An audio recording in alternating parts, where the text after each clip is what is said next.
From our Delta MSG studios, Bill Pito, Alan Hahn, and Wally Zerbiak. Alan, maybe a little bit tougher than anticipated, but as Wally always says, a win is a win as a win. Oof. Knicks were actually down one with about 2:30 to go, but they outscored the Bulls 11-4 down the stretch to win it. Yeah, it took care of business. That's the most important thing. And that just was tough coming out of the break when you have 3 and 4 nights in a back-to-back like they did. And they got 2 wins out of it, so you accomplished that. But I wonder, Wally, if we'll look back at this time and say this is the time of the season where Karl-Anthony Towns started to figure it out. Maybe that's what you can look at this weekend and see if he can build from here. Big positive. 5 threes. You know, he's made 6 threes one other time this season. So if he can calibrate that three-point shot, that just opens up the offense for the Knicks, opens up driving lanes in so many different ways. It's a good win. You know, Knicks were tired after an emotional game last night, a big comeback. This Chicago Bulls team, you don't know what they're doing, what they're playing for, but they played hard for most of the game. And it was a one-possession game down the stretch, and the Knicks found a way to have the clutch gene again and figure out a way to get a win. They had the emotional win last night. Knicks had a tough travel sequence getting to Chicago, not a lot of sleep. So maybe they didn't have their full legs, but they were able to pull it out in the fourth quarter. It was a low-scoring fourth quarter, as I alluded to off the top. The Knicks 22 in the fourth quarter. Bulls only had 21, but that was good enough to win the game. Yeah, and again, it was all about defense. That's what we've been talking about with this team the last couple of nights, starting the fourth quarter with that defensive effort. Colin Sexton didn't play a ton of this game, but in the fourth quarter, he stepped in the game, and he's like, if you're going to give the game away, I'll take it. Only played 12 minutes. Yeah, speaking of take it, Towns hits one right there, an easy catch and shoot, top of the key. He loves those shots to walk into them. And that's really, to me, what started getting him going. But 4-point game. Colin Sexton was going to put as much pressure on the Knicks as he possibly could. And Buzelis, he knocks down that 3. And this was getting hairy at this point. Now they're up 1 on that, yes. I believe, right? They took the 1-point lead. OG Anunoby, incredible block from behind. And to block it, not only block it, but then also recover it. And this was the big shot. Gave the Knicks the 2-point lead. This started 6 straight points for Karl-Anthony Towns. Gave him a lead and then maintained the lead. Yep. And then Towns sets up that drive with the up fake, gets the finger roll, and the Knicks starting to roll. And the defense was good. That's great pass. And there it is. We got a bang from Mike Breen. Bridges had a little bit of a, well, he had a rough shooting night most of the night, but made the big shot. And sometimes that can propel you as a player when you make that huge shot into the next couple games, into the next couple weeks, kind of finding your stroke, finding your confidence. And you saw there, too, you talk about struggling with the shooting. Jalen Brunson, 7 of 19, but that was his 9th assist. So finding other ways that he can impact winning. And that was a big pass and a big bucket to hold off the Bulls. So last night, Cat with 25 points. Tonight, 28 points. Yep. And when we did the Detroit postgame the other night, Wally, you talked about how important it is for Cat to hit his 3. You just alluded to the fact that 5 made threes, second highest total in any single game this year. Why is it so important for him to hit the 3? Well, if he does, for his overall game, it's important for his game and the Knicks game, because if he doesn't hit the 3s and he starts just, you know, rumbling, bumbling, stumbling to the basket, just driving straight into defenders, the lane is clogged and there's no room to operate. But when he pulls the 5-man, Richards is a good shot blocker, when he pulls him out to the 3-point line, then when OG drives, when Brunson drives, there isn't rim protection. And that's the biggest thing that you forget about Karl-Anthony Towns. He makes the game so much easier for perimeter players to drive their defender, get paint touches, spray it out to open 3-point shooters, because when he's making those 3s especially, you can't leave him at the 3-point line. So they've been playing off of him. Yes, more it's so like playing 5 out. When you play 5 out and there's no rim protector, it makes the game so much easier on offense. All right, guys, let us bring in Monica McNutt. She's in Chicago. She'll call the game on the radio on ESPN New York. How you doing, Monica? What do you think about tonight? Well, on the radio, I coined the phrase for tonight, the Shaq Cat game, because I think tonight was the type of performance that Shaquille O'Neal, the great, was talking about last night in the clip that has been much discussed amongst Knicks Nation as he was encouraging Karl-Anthony Towns. But I love it. I mean, the rebounding was fantastic. The aggressiveness. I liked the decisive decision-making when he was taking guys to the rim in that first half in particular. And then obviously the three-point ball gets going. And Tyler and I actually looked at it.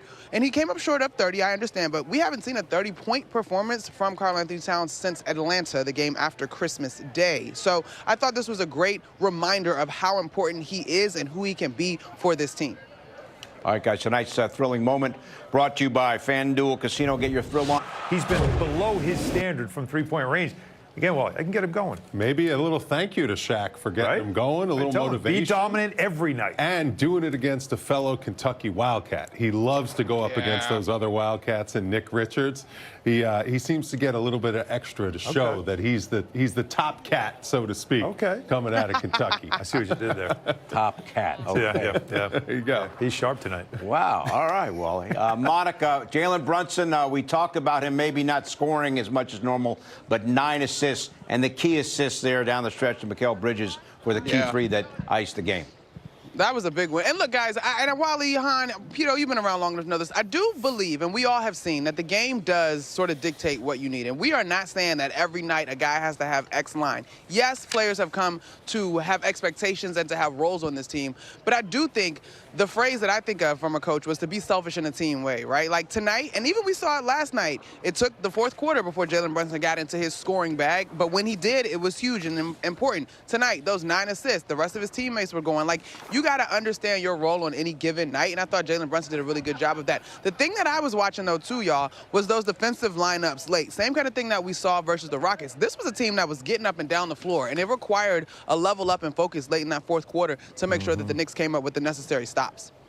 Yeah, and you know, tonight Mike Brown closed with his starters. He liked the way they were playing. He liked those matchups, and I remember playing for him. You know, he just does the right coaching move no matter what. It might hurt your feelings every once in a while as a player, and you can't let it, but it is for the betterment of the team. He's always doing what he feels is going to help this team win, and he's going to use certain situations to establish that everyone is going to be held to a standard here of high level of play, especially on the defensive end of the floor. On the defensive end, like Monica was alluding to, this Bulls team normally gives this system they play, the way they play with Billy Donovan, is really up and down. They don't really run an offense. They do a lot of just downhill, either kick out or downhill, and they draw defense. And that's tough for the Knicks to defend because it's high tempo. And you had to be locked in the late show up in Chicago late after last night's game to lock yourself back into that first half. What we saw in that second half was them holding this team to 46 points. This is a team that scored 137 points on them earlier this season. So you know they can get points. It's their defense that's been their problem all year. But they locked in the second half defensively, and that also is a sign of a team that's starting to understand where they are right now. Guys, we got to talk about Landry Shamet. Monica, 16 more points for Shamet off the bench in his last 5 games. He's averaging a touch over 14 points per game. Yeah, and I asked him, well, I didn't quite say it as eloquently as I could have. I was like, dude, what's going on with you as of late? And he said, you know, this is a team that has continued to grow. And for himself, he's just playing good basketball. He said that this is fun. But I do think, guys, as he continues to get back to his healthiest version of himself, for a guy that's a shooter, a shoulder injury is a big thing. And not just a shooter, but a guy that takes pride in how he defends at the point of attack, like colliding with screens. A shoulder injury is a big thing. So as he's coming back into form, and Mike Brown's confidence and his teammates, quite frankly, the confidence continues to grow into that. He has responded in kind in terms of making the most out of these big moments. He's been outstanding. And what's so impressive about him is he's not content with just making 1 or 2 shots off the bench. Like, he's getting up to 15, 20 points per game off the bench. He just continues to attack, to be aggressive, never hesitates. I mean, he has a quick release. When he has an open shot, he makes a quick decision. And that's exactly what the coaching staff wants him to do, and they want everyone to do it. If you have the shot, take it or make a play, get off the ball, move the ball. He's just playing the perfect role right now coming off that bench. Yeah, supporting cast player. And he's a high IQ player, so he understands like how to do that, where to be, what to expect. And as Monica pointed out, too, the way he gets skinny on screens, the way he fights through screens, even with the idea of you worry about your shoulder. He doesn't worry about his shoulder. He worries about staying on his man and not giving him an inch so he can get into some rhythm. He's so versatile defensively, and that ability to shoot the 3 to space, that's what makes him so valuable and why Mike Brown, late in the game, will go with him. He's in the trust tree. I know what I'm getting out of you in certain situations, and I can believe in putting you out there in winning moments. All right, Monica, you want a weather update? Sure. Tell me what's going on. It's and cold. snowing. Yeah. Okay. Lots. Well, you Lots and you lots. guys be safe. We're getting Hans, use up the emergency trust stuff on our tree. phones. Oh my gosh. I think we need to also come up with a team thesaurus of all of our cute little phrases. Trust tree, and we got Shaq Cat tonight. No, he's in the he's in the nest. He's in the trust tree. Right. I love Circle it. of It's trust. The fantastic. circle of trust. See, Well, he gets you it. got- You Monica guys has be, homework. He has a get it movie to too. watch. I get it too. Listen, you guys be in the trust snowplow and get home safely, okay? All right, Monica, and have a safe trip to Cleveland. We'll talk to you on Tuesday night, okay? Sounds good. All right, Mike Brown's Knicks prevail.